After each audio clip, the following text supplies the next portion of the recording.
The first step to curing any addiction is admittance. Okay, first you have to admit there's a problem before you can be rehabilitated.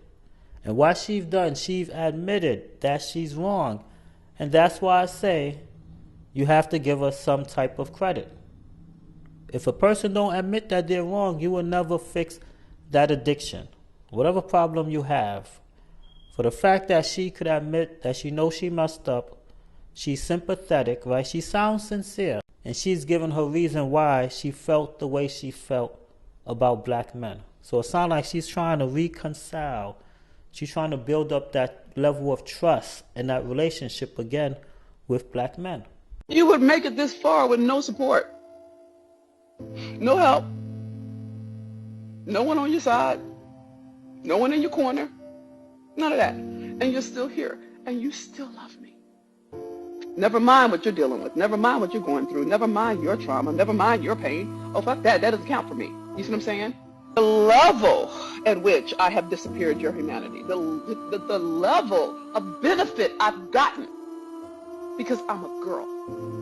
They wouldn't, I could go to school. I can get the, I could, they didn't put me in the prison pipeline. They put me in reading classes because I'm not a threat, because I'm not a dude. You see what I'm saying? But as a black woman, I got things that you could never get because I'm a girl.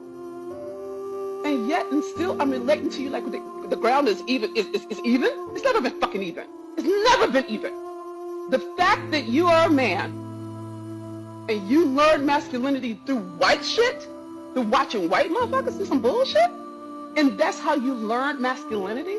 Your father wasn't home. They took his ass to the chain gang. They wouldn't pick up black men and throw them in prison. We thought black men left. We were wrong. They got took. But you wouldn't know that because it's not in the history books. You gotta find that. You gotta look for that. They don't talk about how black men are systematically put in prison to become firefighters for forest fires, but when they leave, they can't get that job.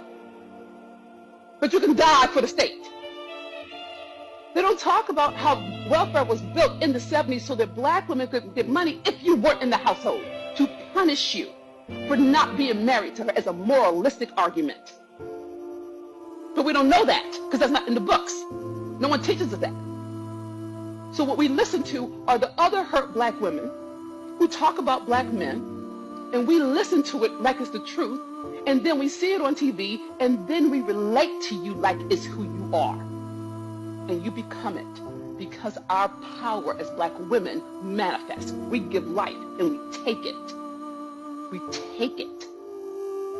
The moment we take our love away, we hurt you to punish you for being as wounded as we are. I'm sorry I hurt you. I'm sorry I didn't account for that you did everything you could do. I mean, you really did. You tried to stay in school, but because you're a black boy and you get active, they label you as disruptive. And then they put you the fuck out. But they keep the girls in and the white kids in because they're not a threat. So you get in the habit of getting put out of school. So of course you're going to take to the streets. You can't get a job. I mean, there's no job you can get that is worth more than pennies. So of course you're going to go illegal. What other option do you got? I mean, really? And the moment you get enough strikes against you, now you got a record. Now you got a felony. Now you can't get a mortgage. You can't get a fucking loan. You can't go to school. You can't do any of that. You can't. Because there's no structure set in place for you to be able to do that. Nothing is set up for you to win. Nothing. And because I'm a black woman, I get access by virtue of me being non-threatening. And you don't get that luxury. Because we don't relate to you as a human being. We relate to you as a threat. And because you haven't intended to, you have scars, you have wounds, you have traumas, you have hurts, you have bruises that you can't even say because as a man you suffer in silence.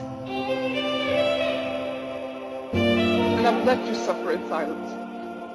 I was so mad at you. I was so mad at you. I was so mad at you from slavery to today. I've been mad. Because I felt like you didn't take care of me, you didn't protect me, you didn't look out for me. Never dealing with the fact that you couldn't. They had a gun to your head, they had a whip in their hands, they had a chain on you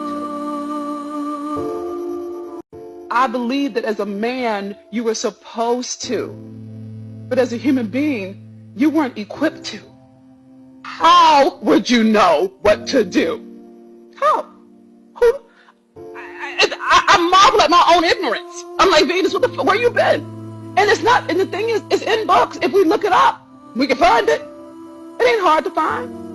The 13th Amendment abolished slavery, but it built into it a clause that says, unless you're imprisoned. So systematically, since 1685, they have been creating laws to enslave you, not because of a crime, but because they wanted to pimp your work ethic. They wanted to pimp your body to slave for them for pennies. And it's so written into law, it's so built into structures and systems, it's invisible to us as black women. So we're saying, okay, try harder, be accountable, pull yourself up by your bootstraps. We sound like white extremists talking to you if we tell the truth about it. And sometimes we use the law against you. We call the police on you. We withhold your kids from you. We make it your fault that we call you all kinds of shit. Never mind the provocation. Never mind the fact that we provoked it. Never mind that our wounds triggered yours. But you become the bad guy and we're not accountable. I'm not okay with it. Not anymore.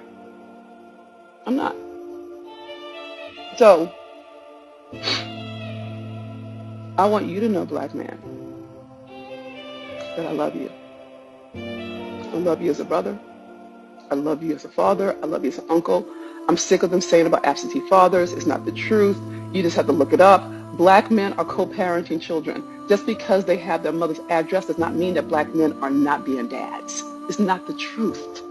None of it's the truth. But you have to go look for it to see it, sis. If you don't look for it, you won't see it. I didn't see it, and I have 4 degrees. I have a PhD from Stanford. I have more education than most people will ever have in a lifetime, and it never dawned on me to go look. I didn't know. And I'm not saying that it's an excuse, it's an explanation. So, please know that you weren't wrong. I'm wrong. Okay, I take full responsibility for our relationship. You didn't leave me. I left you. I left you to deal with this by yourself. And I'm not doing it anymore. I'm not leaving you. I'm not leaving you alone in this.